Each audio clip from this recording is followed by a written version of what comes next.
Écoutez, peuple congolais, dans cet éveil et prise de conscience nationale, c'est que sa sainteté, Pape François, au Congo de promesse, ignore dangereusement. Lui, le pape au Congo, notre pays, mais il ignore dangereusement quoi? Il ignore trois angles cycliques du problème de l'homme ou du peuple. L'homme a un problème. Le peuple a un problème. Le problème de l'homme ou du peuple a trois angles cycliques. Premier angle, deuxième angle, troisième angle, de manière cyclique. Tout ça, le pape François ignore dangereusement, et ça c'est très grave. Voici, au point 1, le problème, qui signifie autrement dit, la crise, souffrance, servitude, péché, méchanceté de l'homme ou du peuple. Le problème là de l'homme ou du peuple appelle directement mission des dieux. Des Genèse 3. Adam a causé problème à partir de Genèse 3. Et Dieu a commencé la mission à partir de Genèse 3. Donc le problème de l'homme appelle Dieu à mission. La mission de Dieu le Père, c'est cette mission-là dont il a confié à son Fils Jésus-Christ. La mission du Fils de Dieu, c'est celle qui a été accomplie à la croix de Jésus. Cette mission du Fils, c'est bien elle qui a été confiée à son Église dès le 1er siècle à Jérusalem. La mission de l'Église n'est autre que d'aller auprès des nations qui sont les images de Satan depuis Genèse 3.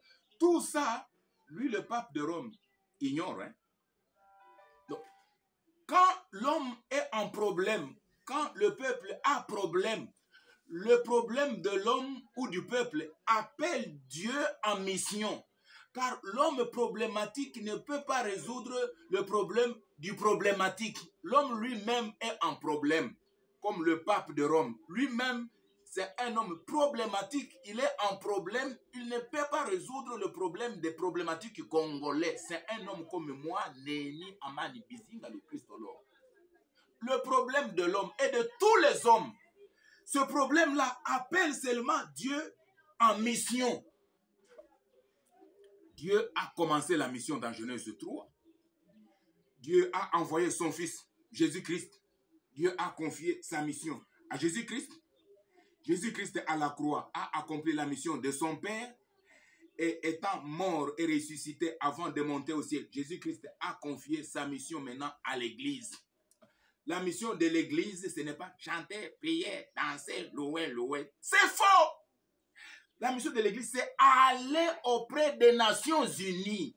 Parce que les Nations Unies, elles sont images du diable depuis Genèse 3. C'est ça. C'est ça la mission de l'Église. Jésus-Christ crucifié, porter la croix de Jésus-Christ, élever Jésus, présenter Christ crucifié aux Nations Unies. Et la mission dit, allez, faites de toutes les nations des disciples. C'est ça la mission. Donc, la mission de l'Église du Christ dans le monde, auprès des nations méchantes au Congo, c'est solution unique, incontournable du problème de l'homme et du peuple congolais, opprimé spirituellement, politiquement et socialement. Tout ça, le pape de Rome l'ignore, et ça c'est très grave. Donc, l'Église est en mission. L'Église a mission sur la terre. La mission, elle n'est pas de l'Église tout d'abord. C'est la mission de Dieu le Père dont il a commencé dans Genèse 3. La mission de Dieu le Père, c'est Dieu le Père qui a confié sa mission à son Fils Jésus-Christ en venant dans le monde. Jésus-Christ a accompli la mission de son Père où à la croix, avant de monter au ciel, Jésus a pris la mission du Père qui lui a été confiée. Lui aussi, à son tour, l'a confié à son Église. Il a dit, comme mon Père m'a envoyé, moi aussi, je vous envoie, vous, mes disciples. Allez vers les Nations Unies. C'est que la mission accomplie auprès des Nations Unies. C'est ça la solution du problème des Nations Unies. Parce que c'est que l'Église accomplit avec Christ crucifié. C'est la solution de l'oppression du peuple congolais qui est d'abord spirituelle, aussi politique et en même temps social, économique. C'est ça. Donc, le problème appelle mission. Mission accomplie donne solution au problème du monde. C'est un cyclisme. Mais tout ça, le pape François l'ignore. C'est à suivre. Hein?